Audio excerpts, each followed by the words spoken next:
Hola, buenas tardes. Hoy vamos a continuar con las teóricas, retomando después de 2 semanas, y vamos a continuar con el tema de evaporación y evapotranspiración.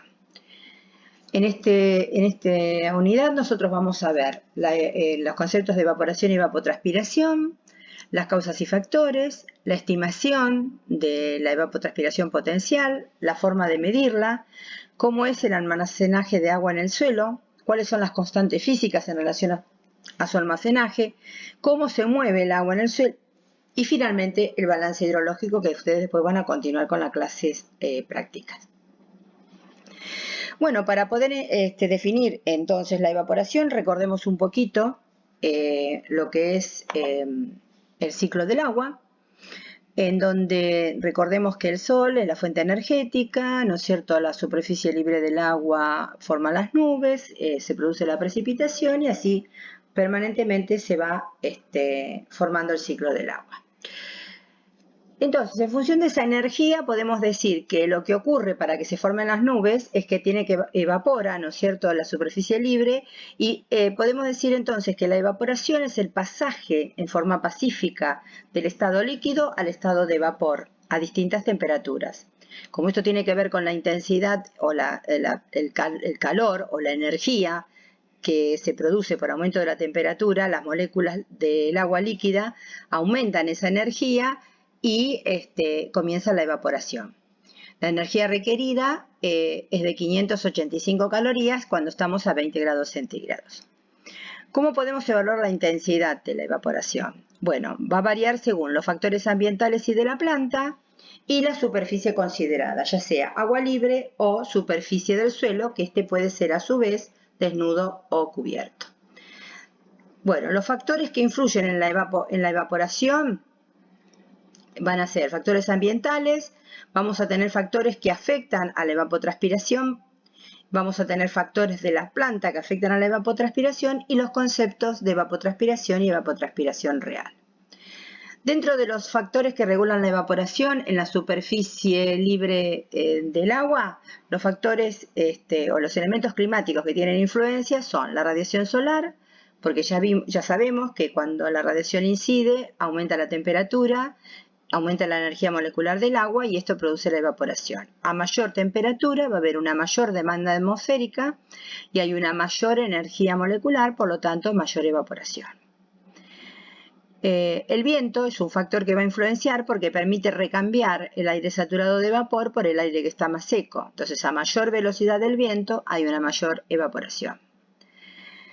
La estabilidad vertical que se produce en el estado del tiempo también influye. Los movimientos ascendentes y descendentes del aire producen cierta turbulencia que van a aportar determinada cantidad de aire seco a esa superficie que es evaporante. Otro factor importante es el hidrolapso. Recuerden que el hidrolapso es el gradiente de humedad del aire entre dos alturas, así como la variación gravimétrica, cuando hablábamos de las temperaturas o el índice o la variación geotérmica, la diferencia, en este caso el hidrolapso sería la diferencia de humedad o gradiente entre dos puntos a diferentes alturas. A mayor gradiente, mayor evaporación. Quiere decir que si yo tengo mucha humedad muy cercana a una hoja, eso va a impedir el intercambio, entonces el hidrolapso es muy chiquito, el gradiente es muy pequeño y la planta entonces no va a transpirar, impide la transpiración. ¿Entienden cómo funciona el hidrolapso? Otro factor es la rugosidad de la superficie. Cuanto más rugoso es el suelo o la superficie que va a evaporar, hay una mayor evaporación. Y la salinidad, a diferencia, cuanto mayor cantidad de sales haya, aumenta la tensión entre las tensiones de las moléculas y por lo tanto la evaporación es menor. ¿Cuáles son los factores ambientales que regulan la evaporación? Bueno, van a depender también si el suelo es desnudo. Si el suelo es desnudo, la intensidad va a ser mayor porque hay factores que influyen en la cantidad de agua disponible en el suelo. al estar desnudo, la intensidad de radiación va a ser mayor y puede aumentar la temperatura. Esto está relacionado a la cantidad de agua y la tensión superficial o tensión o fuerza con que el agua está retenida en el suelo. Bueno, acá cabe recordar la definición de lo que es el suelo. ¿Se acuerdan? El suelo es un medio disperso compuesto por 3 fases, una sólida, una líquida y una gaseosa. Y recordemos que en esa estructura que está dada por los distintos componentes, cuya constantes calores específicos va a depender de la sustancia para la transmisión del calor, pero en definitiva esa parte gaseosa son los poros que cuando el suelo está seco va a tener aire y cuando el suelo está húmedo va a tener agua. Cuando el suelo tiene agua suficiente y la columna de agua en ese capilar es mayor, la tensión superficial es menor, retiene con menor facilidad, con menos fuerza, pero a medida que la columna de agua va bajando dentro de ese capilar, que serían los poros, el suelo empieza a retener con más fuerza el agua, no la entrega tan fácilmente. Recuerden esto porque ahora lo vamos a ver cuando veamos qué pasa ante la demanda atmosférica y la no reposición de agua en un suelo con una determinada cantidad de retención. El otro factor sería como diferente, que sería el suelo cubierto, donde aquí la intensidad del proceso evaporativo va a depender de las características de cada vegetal, de la densidad de plantas, o sea, la densidad de plantación tiene mucho que ver, el tipo de planta, si es C3, C4 o CAM, si la profundidad de exploración y longitud de raíces, el albedo o capa foliar, y la capacidad respiratoria y cantidad de distribución de los estomas. Con respecto a el albedo en la capa foliar, tiene que ver porque sobre un eje las hojas se van disponiendo en distintas formas, distintos ángulos. Recuerden, eso lo deben haber visto en botánica, en su distribución, en el dosel, se llama filotaxi a la posición que va tomando la hoja a lo largo del tallo. ¿Cómo medimos la evaporación? Bueno, la evaporación se puede medir por evaporómetros, que ya lo vimos, el de Pichet que va dentro del abrigo, o el tanque de evaporación tipo A. Lo que se nota es que cuando yo hago una representación de las curvas de la variación diaria anual de la evaporación, muestran un paralelismo con las temperaturas. Bueno, vamos a ver y a definir qué es en definitiva la evapotranspiración, porque hasta ahora vimos la evaporación. Cuando hablamos de evapotranspiración, que es importantísimo desde el punto de vista agrícola, vemos que la evapotranspiración se divide entre la evaporación, que es la que se produce desde el suelo, y la transpiración desde las plantas. Entonces, la evapotranspiración es la cantidad total de agua perdida por evaporación y transpiración de las plantas. Factores ambientales, entonces, que afectan a la evapotranspiración. Así como había factores ambientales que son comunes, que afectan a la evaporación, vamos a ver los que afectan a la transpiración, que son la humedad relativa. Si la humedad relativa es elevada, la demanda de transpiración disminuye. ¿Por qué? Porque va a haber un hidrolapso muy pequeño. ¿Se acuerdan que recién se los dije? El viento, porque remueve el aire próximo al suelo y a las hojas, creando un ambiente más seco, que regula la intensidad del proceso. La temperatura del suelo, que influye en el proceso de absorción del agua por las plantas, y a menor temperatura del suelo, esto hace que haya una mayor viscosidad del agua del protoplasma, es decir, así va a afectar a la planta, ¿no? Hay una menor permeabilidad de las membranas celulares, una menor actividad metabólica en las raíces y una menor velocidad de alargamiento de raíces. Es decir, la planta pierde la capacidad de explorar el agua. Recuerden que cuando hablábamos de cómo influenciaba la temperatura en la disponibilidad de agua en el suelo, decíamos que a determinada temperatura el agua se encontraba como no disponible.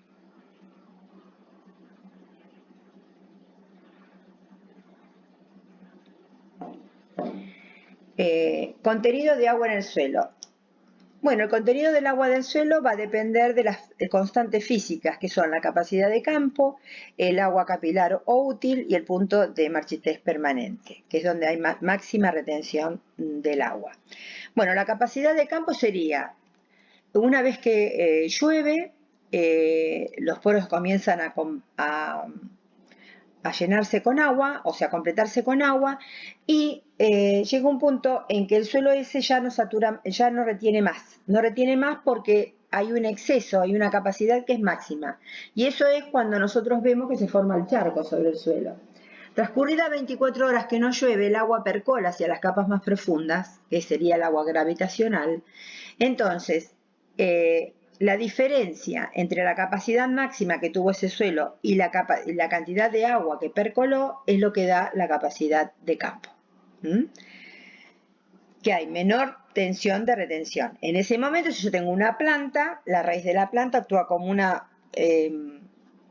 membrana semipermeable y el agua pasa por diferencia de potencial sin ningún tipo de esfuerzo. A medida que el suelo se va secando, el suelo va reteniendo con fuerza y cuesta más absorber. ¿Por qué? Porque hay un fenómeno de retención de humedad por parte del suelo por el fenómeno de tensión. Factores que afectan a la planta, mejor dicho, factores de la planta que afectan a esta evapotranspiración. Bueno, por un lado la transpiración, que puede ser estomática cuticular, la apertura y cierre de los estomas, regulada por la turgencia de las células, el número y posición de los estomas, que eso va a depender de la morfología de los vegetales, la cantidad, morfología y posición de las hojas, lo que hablábamos hoy de la filotaxis. A mayor área foliar, mayor transpiración. Esa cantidad de área foliar y la disposición de las hojas, recuerden que las hojas pueden ser planíferas o erectíferas, entonces en función de eso, la mayor cantidad de energía va a ser que haya mayor o menor cantidad de transpiración. El movimiento foliar, a raíz de esto, por ejemplo, en las eritófilas como las gramíneas, es muy común el acartuchamiento de las hojas. Justamente cuando el ambiente no es favorable, las hojas se acartuchan y es una forma de impedir que la planta no retenga, no pierda, digamos, la cantidad de agua por transpiración, es decir, no lo va a afectar porque impide que transpire. Evitando, en ese caso, el hidrolapso va a ser mayor porque va a haber mucha diferencia. Entonces la demanda de evaporación va a ser mayor, de evapotranspiración. Otro factor que influye en la evapotranspiración es el desarrollo y la profundidad de las raíces. Cuanto más profunda sea, mayor posibilidad de absorción hay. A mayor superficie radicular hay también una mayor absorción. Una forma de poder mejorar es la simbiosis con las micorrizas o con el Rhizobium, no, sino con el Azospirillum, que permiten un mayor desarrollo radicular, permitiendo una mayor absorción. En el caso de la absorción a través de raíz, uno de los elementos importantísimos que mejora la aplicación de micorrizas o Azospirillum es la absorción de fósforo.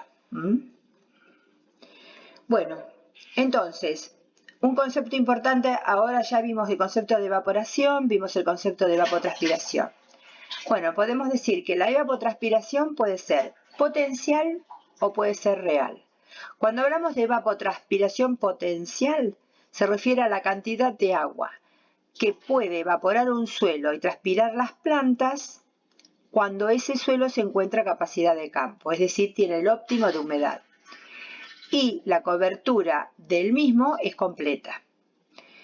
Ahora, la evapotranspiración real sería lo mismo, es decir, la cantidad de agua que puede evaporar desde el suelo y transpirar desde las plantas, pero con la humedad real y con la cobertura circunstancial.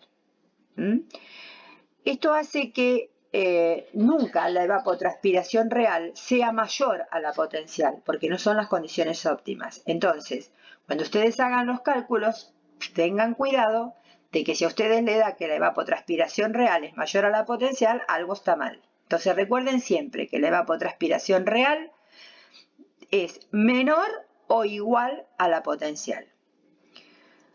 ¿Cómo podemos medir la evapotranspiración?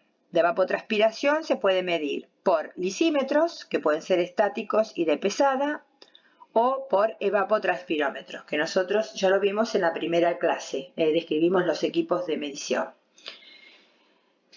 Pero una forma muy importante es que yo puedo estimar la evapotranspiración.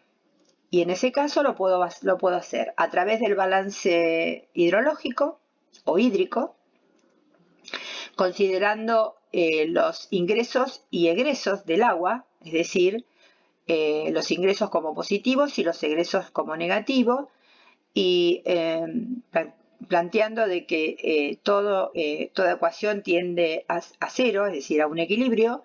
Entonces en ese cálculo van a intervenir la precipitación, la variación del agua almacenada en el suelo, el escurrimiento y la percolación.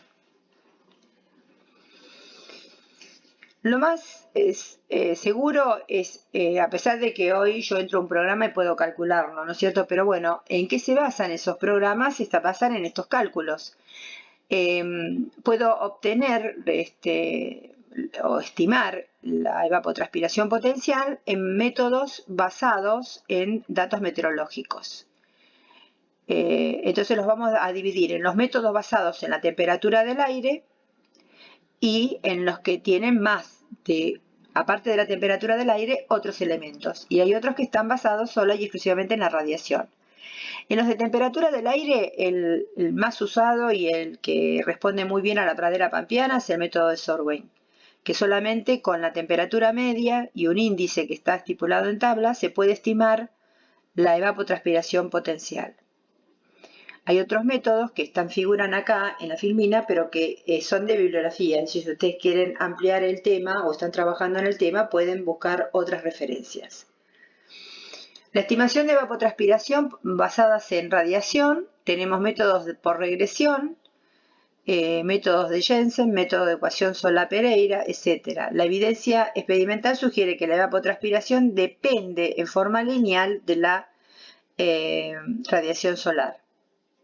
Entonces, algunos para ajustar también utilizan la temperatura del aire. Después existen los métodos combinados. Ustedes van a ver en la guía que tienen tres métodos: el método de Sorway, el método de Pedman y el método de Papadakis. El método de Pedman es un método combinado donde varias variables meteorológicas están involucradas y permiten su estimación. En el caso de Pedman, consideran el suministro de energía y el transporte turbulento del vapor desde la superficie evaporante. La estimación por el método de Pedman involucra la radiación, el viento, la humedad, unos coeficientes aerodinámicos y la radiación.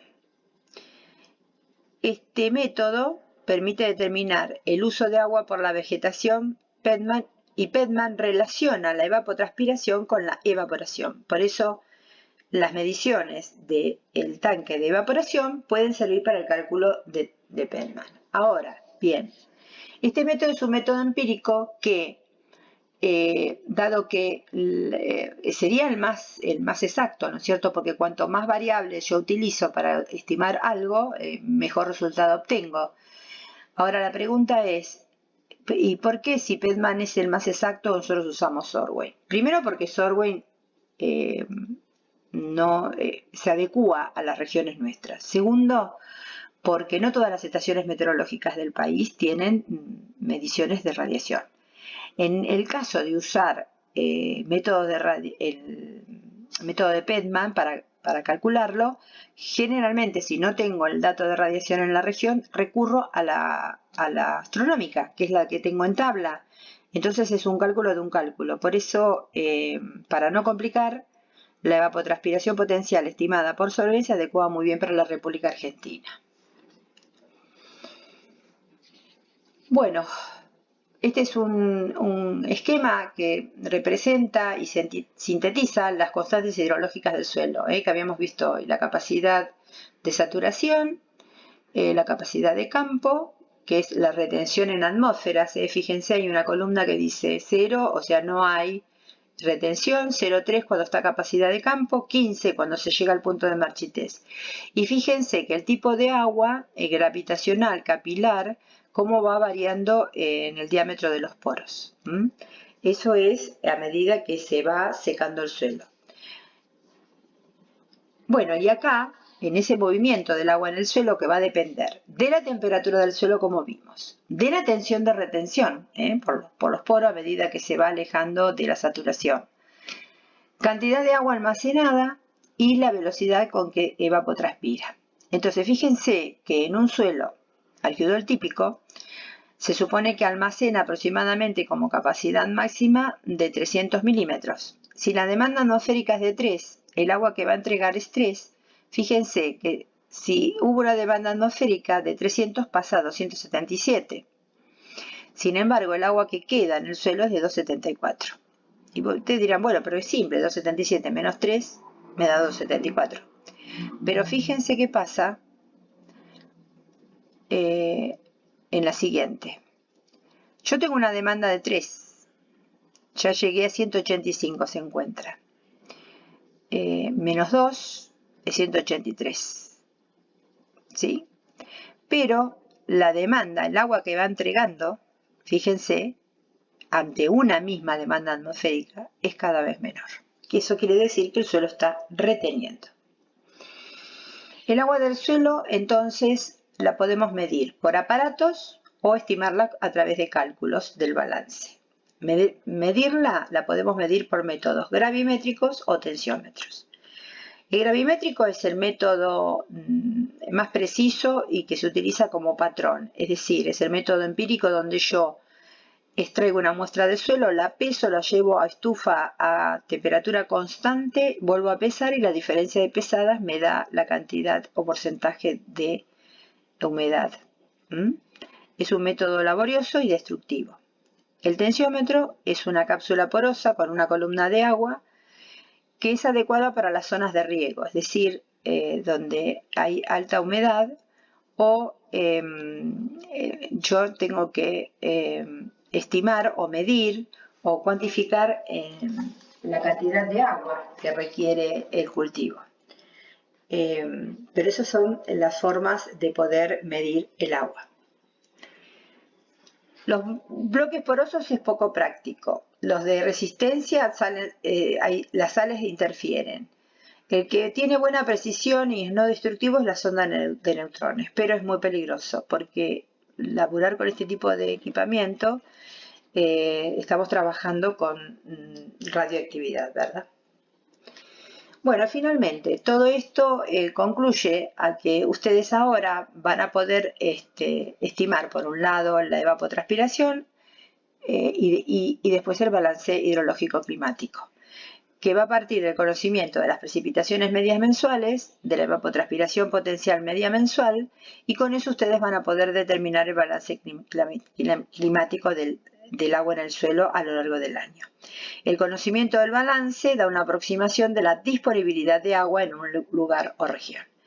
Entonces ustedes ahora en la parte práctica van a aprender primero la metodología de cómo estimar y calcular la evapotranspiración potencial para cada localidad, en función de las temperaturas que tienen de la localidad. Después van a ver los distintos sistemas o distintos balances que pueden aparecer de acuerdo a las condiciones climáticas del lugar. Bueno, nos vemos en la próxima.